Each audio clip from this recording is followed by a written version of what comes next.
सूर्य षष्ठी के अवसर पर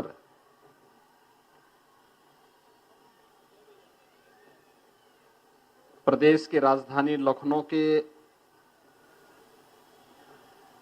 आज के इस कार्यक्रम में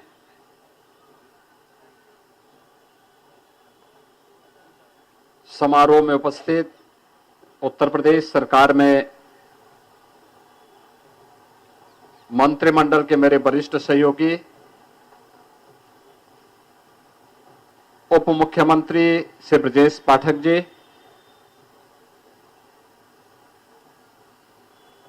लखनऊ की महापौर श्रीमती सुषमा खड़गवाल जी,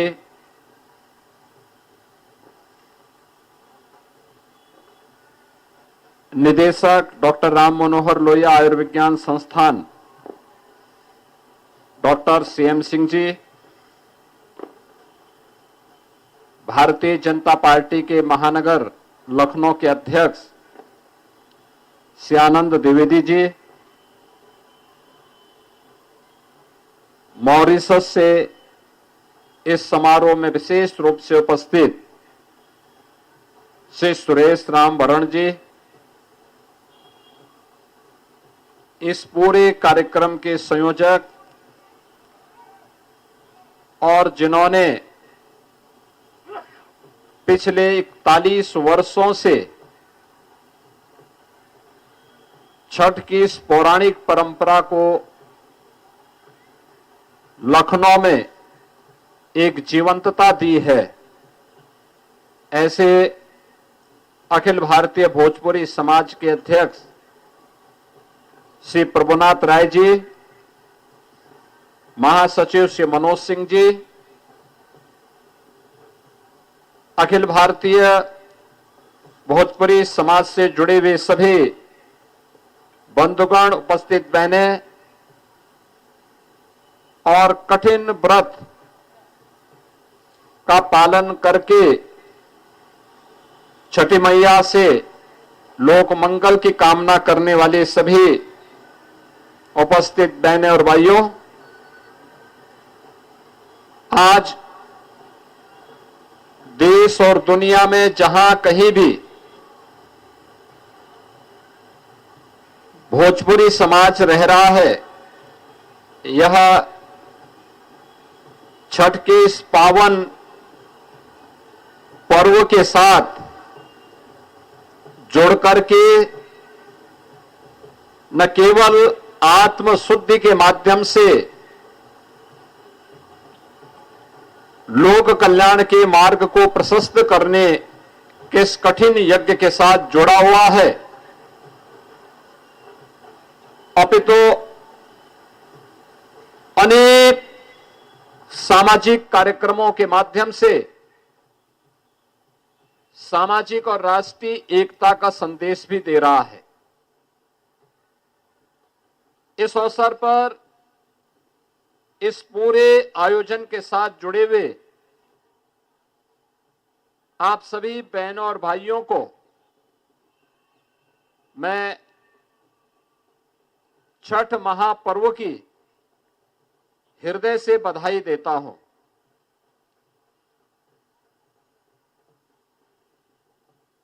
इस अवसर पर मैं केवल आप सबसे एक ही बात कहूंगा कि छठ मैया की कृपा सबके ऊपर इसी प्रकार से बनल रहे।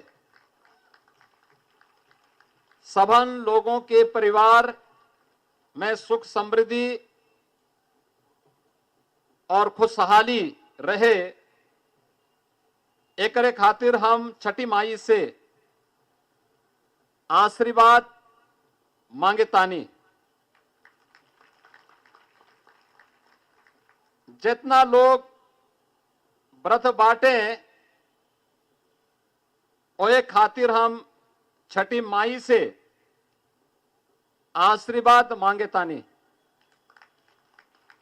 कि सबके भगवती पूरा उनके सपने को पूरा करें। बहनों और भाइयों, ये पर्व और त्योहार केवल एक आयोजन नहीं है, केवल एक जमावड़ा नहीं है।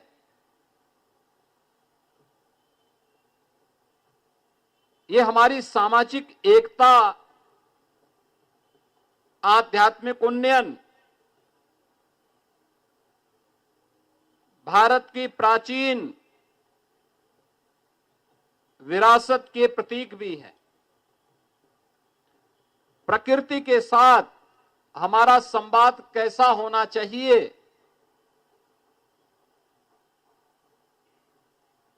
इसके भी एक माध्यम है। 4 दिनों का कठिन साधना आज अपने तृतीय दिवस में अस्तांचल सूर्य को अर्घ दे करके लोक पिता सूर्य की आराधना के साथ जुड़ रहे हैं और कल उदयांचल सूर्य का अर्घ दे करके इस पूरे आयोजन को विराम दे करके लोग अपने परिवार के लिए लोक मंगल की कामना का आशीर्वाद प्राप्त करेंगे। दुनिया के अंदर इस प्रकार का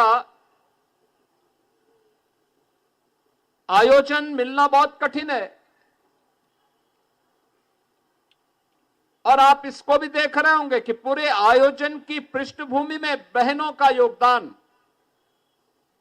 सबसे कठिन और तपस्यापूर्ण होता है। लगातार 24 से 36 घंटे तक कठिन तपस्या में रह करके साधनात्मक जीवन व्यतीत करते हुए बहनें इस आयोजन के साथ जुड़ती हैं और इस आयोजन के माध्यम से केवल अपने परिवार के सुख और समृद्धि के लिए नहीं, लोक मंगल के कल्याण के लिए वे इस कठिन व्रत के साथ जुड़ती हैं। और यही कारण है कि पौराणिक काल से चले आ रहे इन पर्व और त्योहारों की परंपरा, जो केवल पहले छोटे से क्षेत्र तक सीमित थी, आज ये फैलते फैलते भारत के अंदर कोई राज्य ऐसा नहीं, कोई जनपद ऐसा नहीं जहां पर इस आयोजन के साथ लोग न जुड़ रहे हो। उत्तर प्रदेश के अंदर ही, पूर्वी उत्तर प्रदेश में लाखों लाख श्रद्धालु इस आयोजन के साथ जुड़े हुए हैं। कोई मंदिर, कोई सरोवर, कोई तालाब और कोई भी ऐसा स्थल नहीं जहां पर बड़े पैमाने पे श्रद्धालु इस आयोजन के साथ न जुड़े हुए। और पश्चिम लखनऊ में हम लोग यहां पर हैं और भी कई स्थानों पर इस प्रकार के आयोजन चल रहे हैं। और जब हम पश्चिमी उत्तर प्रदेश में जाते हैं, मैं कल गाजियाबाद में था, परसों नोएडा में था, आप आश्चर्य करेंगे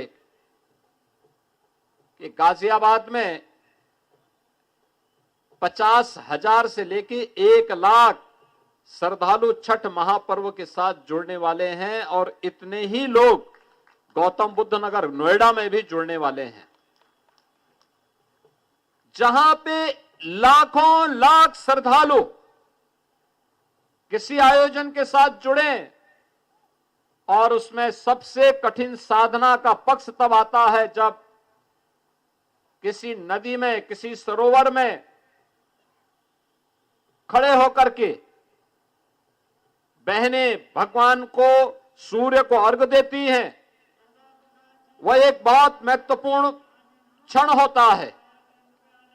आप कल्पना करिए, जिस जल का हम अर्घ दे रहे हैं भगवान को, अगर वह जल शुद्ध न हो, क्या भगवान उसको स्वीकार करेंगे? जिस जल में खड़े होकर के आप याद करिए, जब आप पूजा के लिए बैठते हैं पूजा के लिए बैठने के पहले आप इस बात का ध्यान रखते हैं कि पूजा स्थल साफ सुथरा हो, पोछा लगा हुआ हो। पहले कच्चे घर होते थे तो गोबर से पुताई करवाते थे, लिपाई करवाते थे, साफ सुथरा वातावरण करते हैं, तब पूजा करते हैं। अगर भगवान सूर्य को, जो इस लोक के देवता हैं, लोक पिता हैं, उनकी आराधना कर रहे हैं और जिस स्थान पर खड़े हैं वह स्थान शुद्ध न हो, जल शुद्ध न हो, क्या वह कामना को पूरा करेंगे? और इसलिए हमारा ये दायित्व बनता है कि यह पर्व हमें स्वच्छ भारत अभियान, जिसे प्रधानमंत्री मोदी जी के नेतृत्व में पूरे देश के अंदर 2014 से ही प्रारंभ किया जा रहा है, बृहद पैमाने पर चलाया जा रहा है। इस स्वच्छ भारत अभियान के साथ साथ कहीं भी गंदगी न हो, गंदगी के उन कारकों को जिनके कारण गंदगी पैदा होती है, सिंगल यूज प्लास्टिक, प्लास्टिक के कप, गिलास, पॉलिथीन, इन सब को हटाने की व्यवस्था, इनका उपयोग न करें, नदी में न फेंकें, नालों में न फेंकें, जहां तहां न फेंकें। अगर हर व्यक्ति इसका पालन करने लग जाए तो आधे से अधिक समस्या का समाधान हो जाता है। गंदगी जिन कारणों से होती है उनमें से एक बड़ी समस्या का समाधान हो जाता है। दूसरा, कोई भी जल के स्रोत को बाधित नहीं करना, नदी पे कब्जा नहीं करने देना, गंदे नालों को नदी में जाने से रोकना, घर की गंदगी को, समाज की गंदगी को नदी में, नालों में नहीं फेंकना। उसके लिए जो स्थान ग्राम पंचायत ने, नगर पंचायतों ने, नगर निगमों ने तैयार किया है, वहीं पर हम डालें। कूड़ा प्रबंधन कूड़े के साथ होना चाहिए, न कि जहां तहां हम फेंक दें। अगर हम इसका पालन करते हैं तो यह भी एक ईश्वर की सेवा है, यह भी परमात्मा की एक सेवा है। इस बार आप देख रहे होंगे, गत वर्ष या उससे पहले वर्ष पवित्र गोमती नदी में जिन लोगों ने छठ पूजन के साथ या किसी आयोजन के साथ जुड़े होंगे, इससे पहले आप जुड़े होंगे तो आपने देखा होगा पिछले 2 वर्षों में नदी में जल कम हुआ करता था, कभी कभी बदबू की भी शिकायत आती थी। इस बार हम लोगों ने प्रशासन की बैठक 1 महीने पहले ली थी। टेरिटोरियल आर्मी के साथ भी हमारी बैठक हुई थी।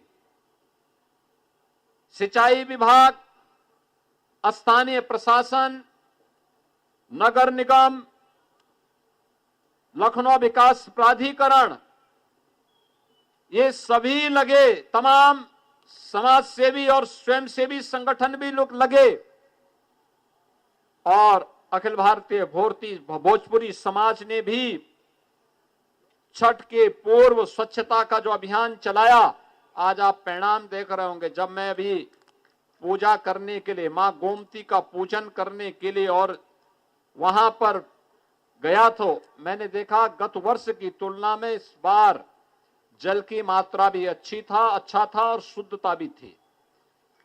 जल की शुद्धता बनी रहे, ये पूजन के लिए आवश्यक है, और इसीलिए हम लोग इस अभियान को चलाए हैं। और हमारा प्रयास है कि आने वाले 1 से 1.5 वर्ष के दौरान एक ऐसी स्थिति पैदा की जाए कि लखनऊ का एक भी ड्रेनेज, एक भी सीवर गोमती नदी में न गिरने पाए।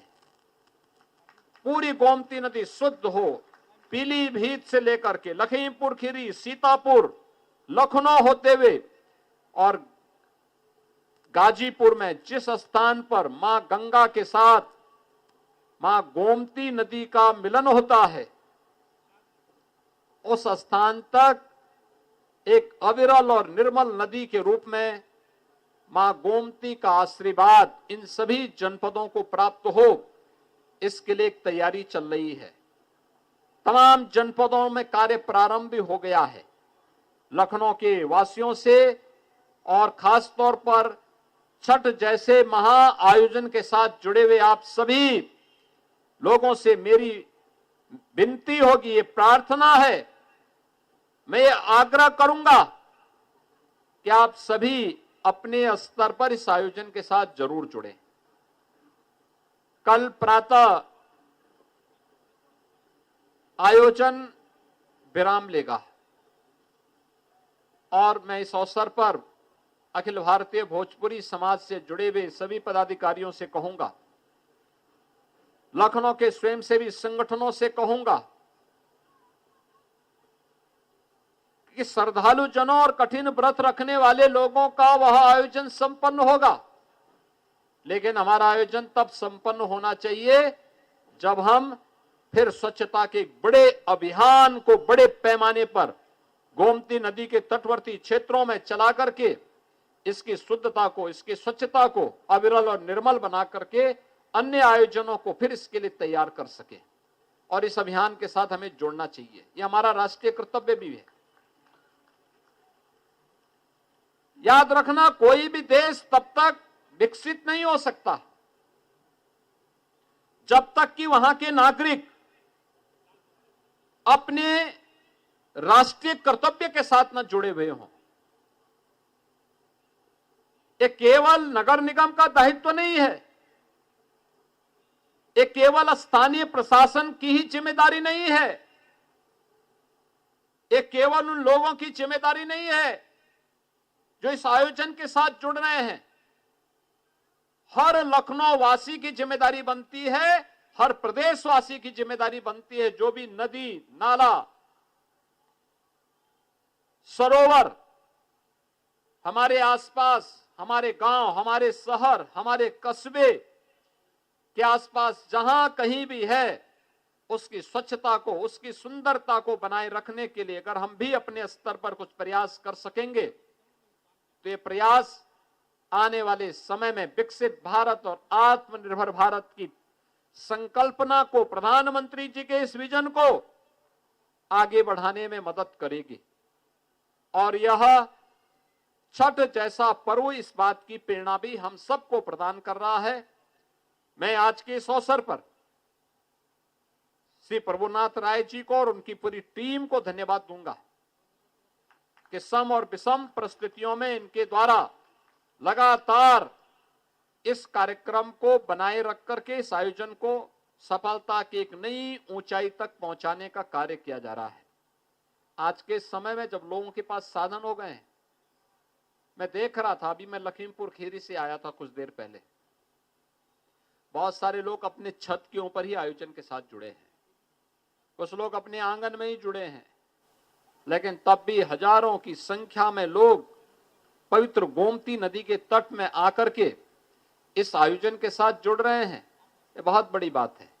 इस अवसर पर मैं एक बार फिर से छठ महापर्व की आप सबको बधाई देता हूं, आप सबका अभिनंदन करता हूं।